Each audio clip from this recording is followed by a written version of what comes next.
Television पे आके जब ये कहता है ना कि मात्र हम 7 करोड़ थे तो हमने पाकिस्तान ले लिया था, अब हम 35 करोड़ हैं, हम दोबारा से लेंगे और इस बार हिंदुओं को तय करना है कि वो कहां जाएंगे। ये हिम्मत 70 साल में हमारी और आपकी चुप्पी ने दे दी है। और ये सच बात है कि इस बार आपको तय करना पड़ेगा। ऐसे नहीं हो रहा है कि पूरी दिल्ली का दरियागंज खाली हो गया है, ऐसे नहीं हो रहा है। ये पैसा कहां से आ रहा है, ये जमीनें क्यों खरीदी जा रही हैं, ये मस्जिदें हर चौराहों चौराहों पे क्यों बन रही हैं, इसका एजेंडा क्या है, ये कब्रिस्तान के नाम पे एक्सटेंशन क्यों किया जा रहा है। जबकि आप सबको बता दूं मैं, according to Islam, according to Mohammad Sahab, ये जो कब्रें होती हैं ये हराम हैं, ये जायज नहीं है कब्रें, ये हराम हैं। ये काम खत्म हो जाए उसके बाद उसको चैलेंज करने वाला हूं मैं, क्योंकि आपके यहां अभी एक फैसला आया है मस्जिदों को लेके। सुप्रीम कोर्ट ने जब यह कहा कि इस्लाम में मस्जिद is not a Holi shrine,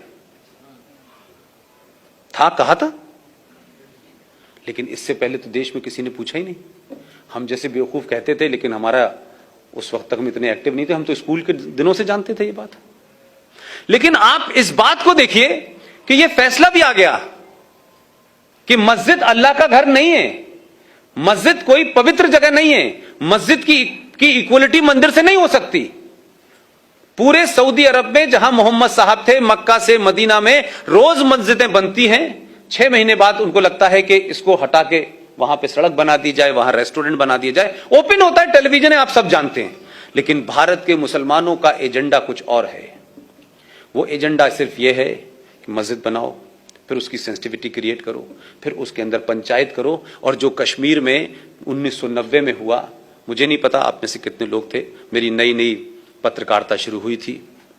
Jammu Kashmir में मस्जिदों में हथियार रखे गए, उन मस्जिदों से अजानें दी गई, रात रात भर 500-500 बार, 600-600 बार, कभी किसी मस्जिद से अजान हो रही है, कभी किसी मस्जिद से अजान हो रही है। और सब जगह से अपील की गई कि कश्मीरी हिंदू पंडित कश्मीर छोड़ दें, हमें कश्मीर चाहिए कश्मीरी पंडितों के बगैर और कश्मीरी औरतों के साथ। ये तो कल परसों की घटना है, कोई बहुत दूर की नहीं है। जो लोग ऋषि कश्यप की धरती की बात कर रहे थे, जिस कश्मीरियत की बात कर रहे थे, जिस गंगा जमुना तहजीब की बात कर रहे थे, उन लोगों ने एक बार 1954 में आपके लोगों को दूर रखने के लिए संविधान के अंदर एक इलीगल कॉन्स्टिट्यूशनल अमेंडमेंट करा लिया।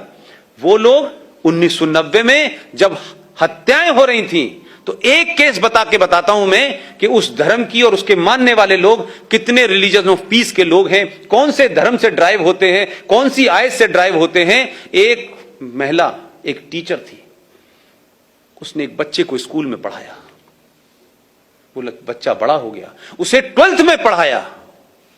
वो पड़ोसी था, उसी लड़के ने उस महिला टीचर का रेप किया और टुकड़ों में काट दिया। इस मानसिकता से आपको लड़ना है। आप तो किसी के साथ चाय पी लेंगे तो उसके बाद फोन करके पूछेंगे आप घर पहुंच गए कि नहीं पहुंच गए। आपकी सभ्यता यह है। आप जिस सभ्यता से लड़ रहे हैं, जिस मानसिकता से लड़ रहे हैं, उसका बराबरी आप कर नहीं सकते।